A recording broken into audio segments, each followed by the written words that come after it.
Ежегодная спартакиада до призывной молодежи стартовала сегодня в Северной Осетии. Республиканский этап турнира собрал 10 команд. Сборные патриотических клубов и учебных заведений Осетии демонстрируют мастерство строевой подготовки, навыки сборки и разборки оружия. Ребятам предстоит пройти и полосу препятствий. Девятиклассник Урузмак Хитагуров, капитан команды «Орлята» уже 3 года. Мальчик пошел по стопам отца. Военная подготовка уже стала для школьника не просто занятием, а образом жизни. Свое будущее Урузмак собирается связать с армией. Учусь в 9 классе селения Цалык. Я там командир отряда. Наша команда называется команда «Орлята». Мне нравится быть командиром. Там это большая ответственность тоже. И моя команда меня тоже очень сильно уважает, я их тоже уважаю. Вот так будет сила.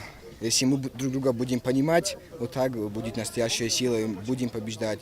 Мы были уже много раз в России, побеждали там. В год юбилея Победы спартакиада получила особый размах. Такие соревнования не только воспитывают патриотический дух, но и приучают молодежь к здоровому образу жизни, говорят организаторы. Победители республиканского этапа представят Северную Осетию на федеральном уровне. Кроме того, самые активные участники отправятся в летний военно-патриотический лагерь. Динатин Музашвили, Михаил Безуглов, Осетия ТВ.